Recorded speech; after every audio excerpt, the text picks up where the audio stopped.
mixing it up. Karine Lepria, que du bonheur soit béni. Check, c'est pas pareil.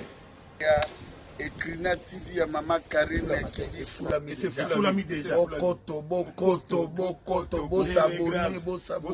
s'abonner na Ekrina TV yoka Ekrina TV. Ekrina. Nanye koboya Karine Kibiso femme en espèce. Ba kologela la bosina ye. Karine Kibiso la patrona. Alors bien Ekrina TV toujours en avant. Eh banamai bubuga te. Ekrina TV nde makambo na minute on a bisayo. Abonnez-vous massivement en tout cas.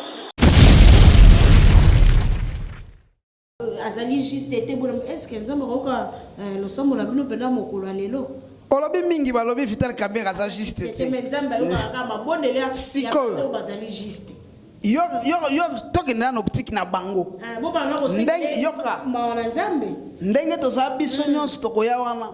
Mutata moko aza juste été. Mutata moko te nzamba yo kelaka sa place wana. Na fulo zomona o batu base belo wana. Juste ata moko aza te.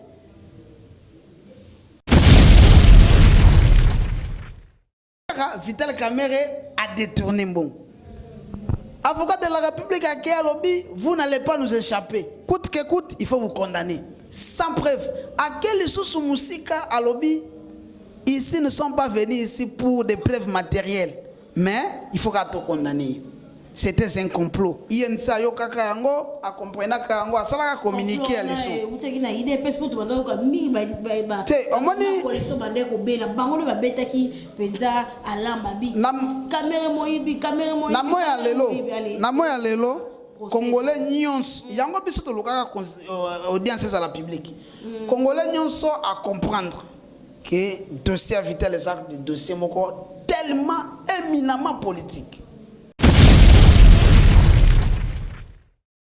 Nzambe ayokaka maloba ya batu. Vital Kamerhe azali innocent. Lelo yo batu bazolinga ko faire croire que non 100 jours eza programme moko diabolique. Ba faire croire biso que non Kamerhe nda banda ko gérer makambo nyonso. Gratuité eza na 100 jours. Problème eza kuna. Eza mabe pona mboka gratuité. Baso de monto yango ekomi osila. Balobi eza détournement te eza abus de confiance. Mais comme osila. Tant que Vital Kamerhe, quel était votre rôle dans ce programme? Les concepteurs, il a conçu un programme de 100 jours. On a vu 100 jours à Hollande, 100 jours à Macky Sall. Et puis, si tout le monde appelle 100 jours, il y a président de la République. Mbote balandi boko na biso partout dans le monde entier à travers Ekrina télévision to pesi bino mbote lelo penza tozali na kati ya INC pona ko solola na ba INC ko lobela penza maimatali affaire Vital Kamerhe surtout que lobby déjà cour d'appel et ko se prononcer kasi moko lelo bazali ko organiser penza prière pona ko senga na nzambe na autorité morale na bango Vital Kamerhe nazali ngamote tozali na mona mboka maître Basile na epeza to kosola sur ba question d'actualité nyoso ezali ko tambola bongo na mboka na biso Congo mbote maître Basile mbote madame la journaliste boni santé santé na biso za na makala depuis bakanga président na biso donc tozali mal à l'aise parce que bakanga e na ba fait o eza ko exister te ba lukaki ba monter ba élément mais les lots congolais nyonso à comprendre que non dossier wana c'est un faux dossier. C'est un dossier. Mais bandelti na suka ba Congo bazoki occasion ko landa penza direct ndenge bandaki basambisi mona mboka ndenge ba témoin baye boko lo balelo ki ezali faux dossier. Parce que omoni olobi congolais landaki. Biso INC de senga que audience à la public pe télévisé parce que toyebaki. Na mboka na biso ba question banda ko tia makelele ezali ba question mibale. Question de Bosso, et ça va question à 15 millions. La Mouka marcha, bande ko belé basala ba manifestation pour bazo vérité. Ata bande ko poto. Pablo ba e belé pour na question au yaso de montant. Alors et question il y a 15 millions. Tant que président bazongi na mboka basala ki tourner. Question ça qui makele le belé ça question yaso de montant. Balobi mo na mboka Vital Kamerhe nde ayibi misolo yaso de montant. bato mosusu basala batour bapesa 30%, bapesa ba 25% na misala esalama. Tango ye okoma keno question wana il faut la traiter na justice bino moko boyebi suite. Na moya lelo okopesa nga suite ya dossier 15 millions. Na moya lelo suite ya saut de mouton ba lobby eza détournement te ezali abus de confiance. Sikoyo wana to koloba nini? Mais ba oyo ba fingaka président Moyibi pour la question ya saut de mouton. Est-ce que ba sengi pardon? Tolongo wana tango ba bengi mwana mboka Vital Kamerhe na invitation. Bayoki na ba question nyonso ba lobby problème ezati. Mais procureur à lobby, j'ai reçu l'appel à lobby, il faut na mappe yo. Oko mapenga pona nini pour des raisons de confortation. Ba créer les biso infraction à liboso ya sikana droit congolais. Président Keboloko ayebeloko asalite tango to côté si toke na chambre du conseil pendant ko senga demande de liberté provisoire nde na kati wana bayebisi biso balobi tozolandela Vital Kamerhe pona détournement ya nini na voler maison préfabriquée tolandi audience ba fixer audience et ça les biso passe bato nyonso ba faire croire que Kamerhe nde Moyibi parce que détournement ezani ba pesi mbongo osombela nga lupangu yo zimbongo wana oke kosomba voiture to oke kosomba yango boatu obanda koloba mbisi o détourner mbongo parce que olongole yango no budget na yango engake salama to sambi babengi Jamal alobi ngai oyo na osala banda na swaki mbongo nyonso avocat de la République atangi ba compte ya bato bazwa misolo nulle part comme Vital Kamerhe apparaître mais balobi kaka Vital Kamerhe a détourné mbongo. Avocat de la République a qui lobby, vous n'allez pas nous échapper. Coûte que coûte, il faut vous condamner. Sans preuve. À quel sous Moussika à lobby, ici nous ne sommes pas venus ici pour des preuves matérielles. Mais il faut qu'on condamne. C'était un complot. INSA yo kaka yango a comprendre ka yango asala ka communiquer à liso. Utaki na idée parce que tu banda ko mingi ba. Te omoni collection banda ko bela bango ba betaki penza alamba bi. Kamerhe Moyibi. Na moya lelo Congolais nyons yango biso to lokaka audience à la publique. Congolais nyonso à comprendre que dossier Vital les actes de dossier moko tellement éminemment politique. Bamususu bakomo ko welela kino biso nde bakolo état de droit biso nde toye tozana état de droit alors état de droit biso INC tozali contre état de droit tozali pour l'état de droit mais un état de droit juste. Nous ne pouvons pas subir l'injustice dans la justice.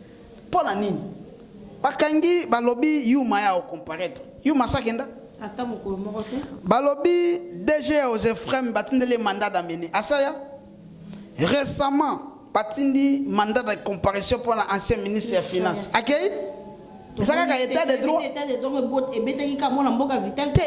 droit ezaka pona okanga te kaka pona bato yensi oyebi ke ba condamné papi Joseph Okata ba condamné na 4 mois na infraction moko ezalaka te oyo ya ba lukinda ngeni ya okoleka ba condamné asale logoti asambi moko parti mususu yete ba conclure ba condamné oyebi ke masako asana boloko ti lelo ayebi loko asalate asana boloko donc eloko ekomi ke non ba démon bazana INC ndeza la cobaye ya ko loba ke non to yena eloko malamu na mboka te batu nyonso ba conclure ba lobi parti na biso to mboka na biso esali ko tambola malamu te injustice za makasi alors biso toza d'accord te na injustice wana nde tozo senga eke mwana mboka Vital Kamerhe abima parce que ba question politique ba traiter kango na table politique ba memaka mutu te na boloko bongo tala ba kondana ka innocent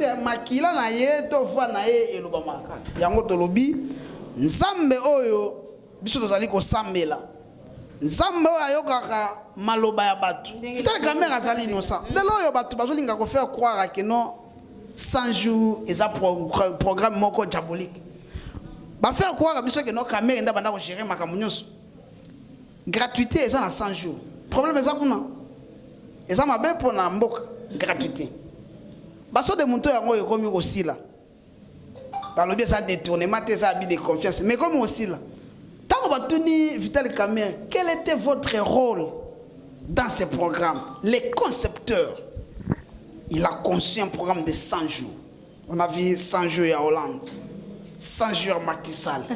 Et puis, si tout le monde appelle 100 jours, il y a président de la République. Dans les 100 jours, nous avons commandé 4500 maisons préfabriquées. Tu construis un pont, plus de 22 ponts. Tu bongisi banzela. Et là, il a 400 jours. Alors,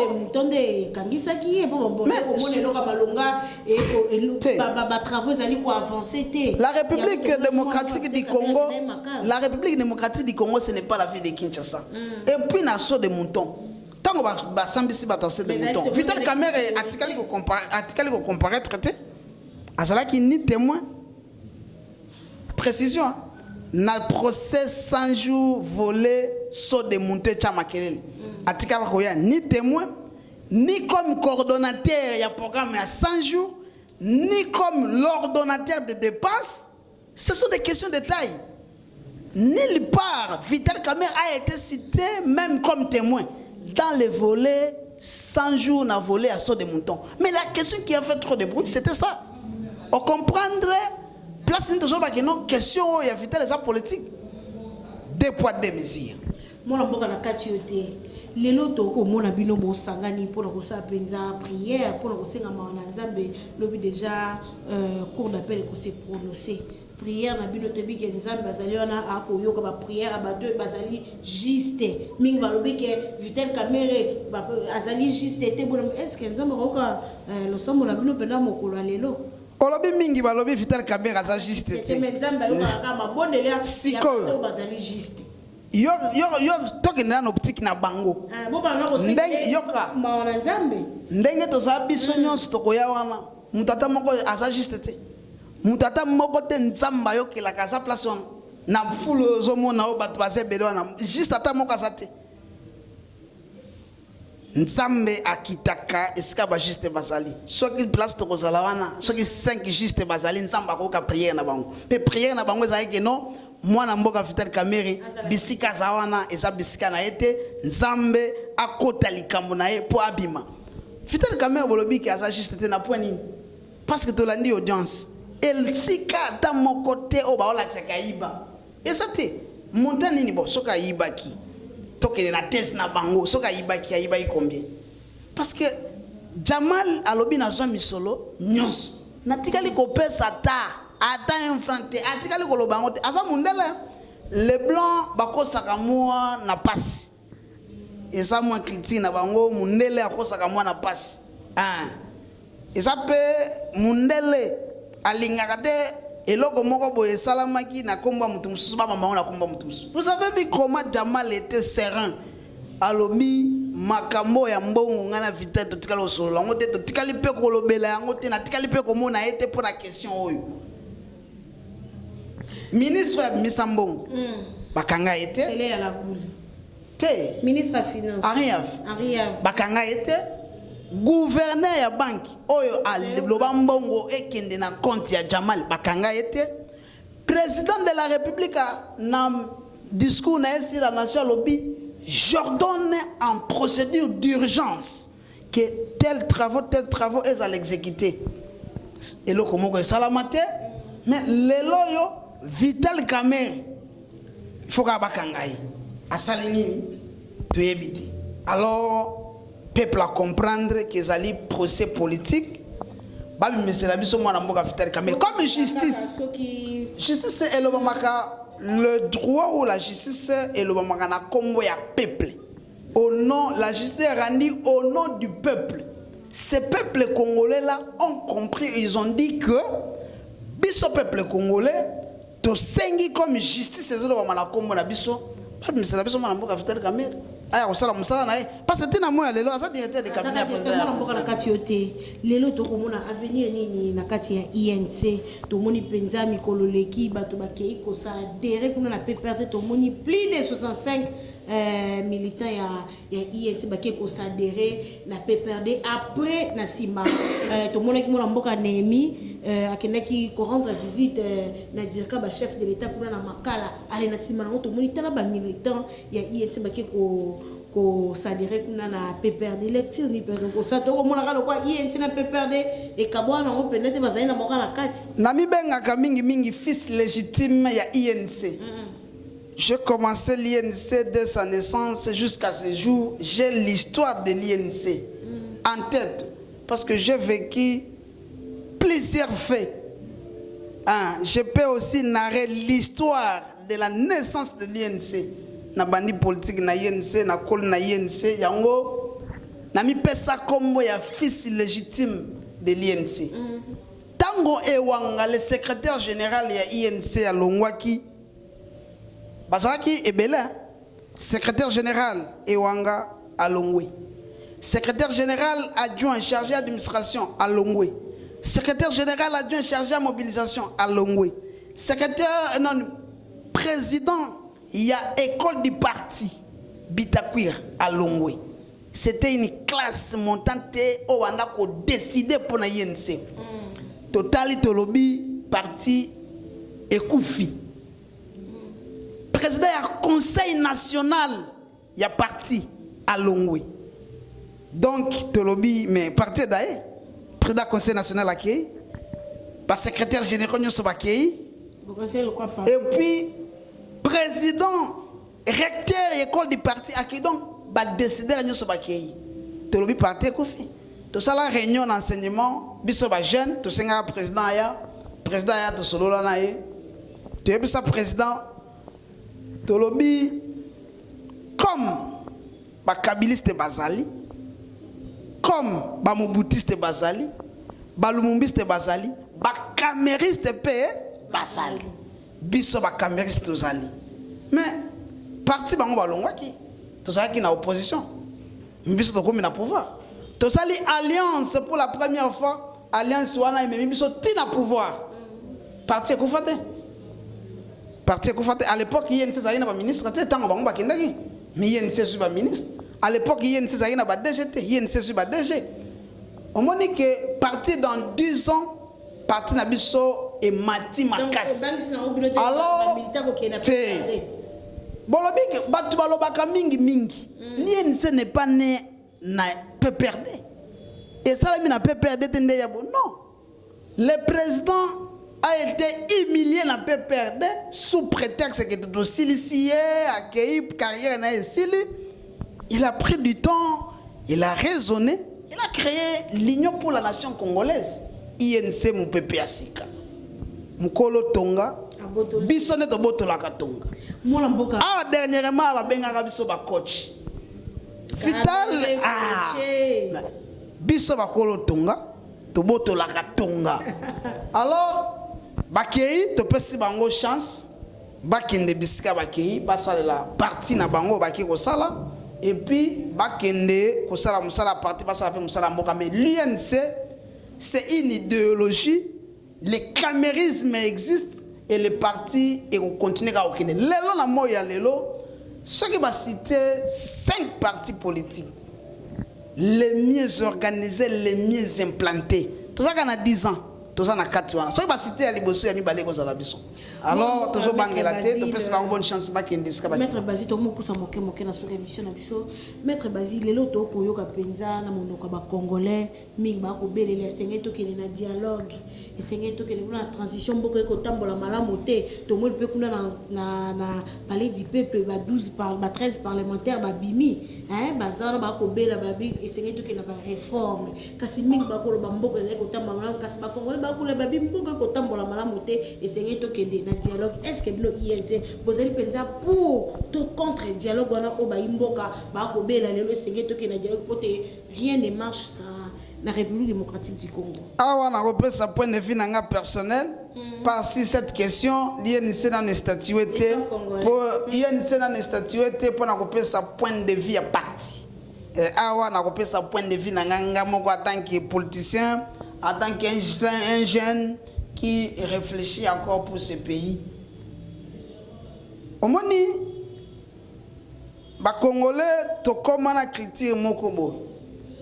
To ça na pouvoir, to longwe na pouvoir, na comme chômeur, il faut na multiplier ba sortie médiatique, ba déclaration moko boyo pour ba changaka to lukelo ko moko boyo tango ba ko bengisa bato ba ya kofanda na ya susu kofanda. Sans oublier que lorsque vous étiez ministre, parce que j'ai suivi un leader lobby à lobby biloko moko mo ebele, mais lorsqu'il était ministre, il a fait quoi dans ce pays? Qu'est-ce qu'il doit encore proposer dans ce pays? Non, les postes politiques. Et salamika pona bato moko songolo pakalati. Vital Kamera lobaka mingi mingi. Ce n'est pas les fonctions qui fait l'homme, c'est l'homme qui fait les fonctions. Les loyo nakoza nanga bukumes. Na sala musala malam. Lelo Vital Kamera comment à sa directeur de cabinet, tout le monde a envié les postes là. Il faut à la carte directeur de cabinet, mais ça manque. Alors baki atasuki bochenga bukumes sangiringi. Pas toujours se pas confier. Donc critique wana za na malam te. To quand c'est de la démocratie ça na mboka, Vital Kamera c'est un homme d'alternance. C'est un pacificateur. Donc, c'est déjà alternance dans le Biso. Après 5 ans, élection salami. Ceux qui ont ma casse, postulé, ont gagné l'élection au Kambi. Pour partage, il y a un poste. Parce que dialogue, tout ça, ceux qui ont intéressé l'histoire, chaque dialogue est chitaka, n'a partage à ma fonction. Donc, dans la cité de l'OIA, tout le monde a un caractère. Donc, dans la City. Dialogue intercongolais. Tout chitaka. Kaka na partage ya ba gâteau. Donc ngai na zwanini, ya zwanini. Quel est l'intérêt du peuple? Aujourd'hui dollar et son mateso qui te baté. Mais il faut pas que la biso ministre ya commune ya ministre na biso ya économie. A expliquer biso. Mais ce ministre na zaki ya yensembele na minute danger makasa. Tango ba mususu kutu ba koma ba ke no joli no sa musala bien te za yense faut ba longola e. Mais tango dollar est comme na 20. Donc, qui va ça la paix? Donc, Django de lobby. L'opérateur économique, na minute dialogue est important parce que tu as chité na partage ya ba fonction de Rozonga Sima. Ba na ba proposition na bango, na ba parti na bango na ba député. Ba député wana ba ça la proposition na bango na parlement. Ba mon appel président de la République. C'est un homme bien, ba moni ba yeli ba proposition. Et bah, c'est ma grande ligne, il donne des solutions.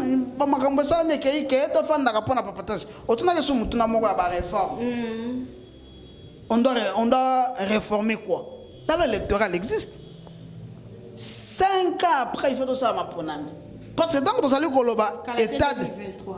état de droit, c'est un état où on respecte les principes. C'est un état où on respecte les accords. C'est un état où on respecte la séparation du pouvoir. C'est un état où on respecte les prescrits au bisomoro de Tchad. Constitution le 5 ans de ça ma ponami. Tout s'est préparé pour ma ponami zoya.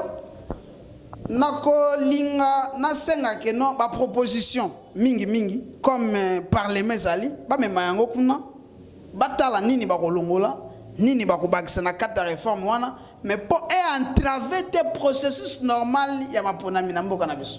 Moi, je suis presque à la fin de l'émission. Les gens qui chef de l'État Félix Antoine Tshisekedi n'a dit après Genève, na accord ya Nairobi. Un mandat, moninga pas eu. Donc, fait mandat à Félix Antoine Tshisekedi et c'est un qui m'a dit Vital Kamera azwa kasi le lois avec na boloko espérons abimana makala. Kasi to ko ka I2PS pena ba ko beta c'était ba élection exacte pour to ki na recensement. So to bandi recensement et remercier la souti 5 ans lisusu Félix Antoine Tshisekedi quand na pouvoir aussi longtemps yena moninga na accord ya Nairobi ba yokanaka mandat moko nga pe na zui mandat moko ko mona te ndenge ba ko beta c'était na likamba ya recensement c'est que pouvoir ngo moi mboka Vital Kamera ko za sous tête au président Félix on le ma mandat 5 ans c'est ça qui est reconnu dans la constitution on le m'a envoyé des je n'ai pas vu un communiqué officiel il y a IDPS et le bic non élection zati moi mboka Kabund CG baki yango non Kabuya plutôt qui ba parlementaire debout ba ko non le problème c'est quoi je ne suis pas ici pour commencer à répliquer na ba parole ya mutu songolo pakala po alobi ba sentiment na ye. Moi je suis un légaliste. Je sais que non, la constitution donne un mandat de 5 ans et est renouvelable. Ceux qui te travaillent malamu ba renouveler le biso yango. Yango biso tozali ko senga na batu eke cache to yaki na pouvoir poto change comme on a la cap pour le changement. Yango to lobi que non. Ce n'est pas en venant au pouvoir que nous voulons poser des actes où ils allaient à changement. Non, nous devons nous imposer avec ce changement et dans les bons. Nous devons travailler. Nous devons travailler pour que l'obito présente billet à Malamu pour que bazong c'est la biso sous mandat.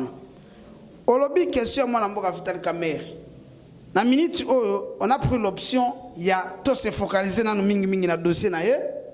Soki dossier na ye sili ndeto koyeba nini to kosala. Rien n'est encore changé. Nous sommes encore là, le dossier est encore là. To koyeba nini de révoluer mais tout ça va légaliste.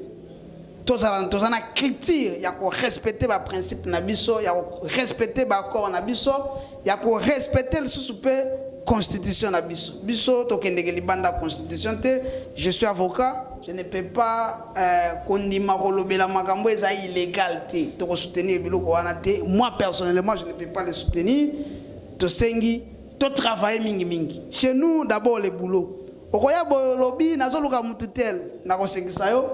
Na la secrétariat général va présenter mutumoko va présenter va mettre Basile Yeyo aboya le biesangate il m'a suivi dans un débat façon na oloba nandenga moninga petit amoninga muke ala nanga no kapi alobi sayote na bi c'est moi bel et bien mettre Basile donc mingi musala ele kamaloba que malobé le kamusala non to comme à la fin lobby déjà cour d'appel et qu'on s'est prononcé pour la mon amboka Vital Kamerhe to ka ki petan bon marché qui mikolole ki bosira qui était fait sans toi Tshisekedi du président de la République amekano ko ko taper dossier ngo kasi to ko mon appel c'est comme si malobango que nango na mato yo kakate ko mon lo mo te ko sale malobango suka ko lo banini na tango to marche de sala suka secrétaire général atangaki déclaration na suka alobaki na kata déclaration lobi to sengi na président de la République o azali gara ya bon fonctionnement ya ba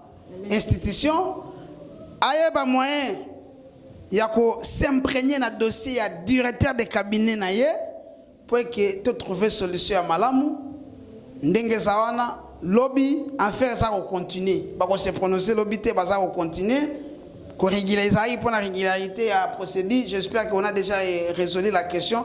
Lobby ba ko na instruction ba tala nini sala to tika soit na 2 3 4 audiences pour que pour se prononcer mais le 24 INC écomarché INC salika ka Kinshasa te INC ya République démocratique du Congo mobimba bino moko bomona ki sur 26 provinces, 23 et marché qui, j'espère que 26 nous c'est marché, tout allons déterminer, il y a quoi arracher à Kitima et moi Namboka Vital Kamerhe comme Bissoza Congolais, tout allons peuple on était les lobby place à Vital Kamerhe ça na bolo côté parce que balaki si biso eloko ya santé. Ce qui Vital Kamerhe a salaka eloko, to aïbaka misolo.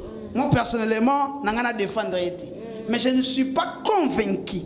Pièce contre pièce que Vital Kamerhe a détourné parce que Jamal andima ka jambongo na ye misala peso ko salama baboya ko ndokota la bandaku baboya ko kende na ba port esika bandaku ezali ba mwena ditu ba bandaku msuza na ba conteneur lelo misala zo sama leke Jamal azo continuer ko tonga bandaku to ebite bandaku wana eloko ba détourner bazo tonga ngosusu omonite ke ezali un peu flou. Alors, Batika Makamba Mabebo Ngweza Malamute, Vital Kamerhe, Babimisela Bisoye, ba question politique, ba au traitant au Liban. Non, moi, lelo, mutunyo sa komo linga ngendo visiter moi na mboka Vital Kamerhe. Otanga ili kamba nemi, akendaki, batebele. Ouais ranson ni pas kendaki.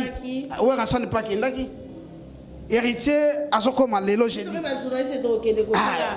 Héritier azokoma lelo jeudi azoko ta poto, alobi mbala moko bolo. Et ça na bisika msusu ba kende ke sans invitation.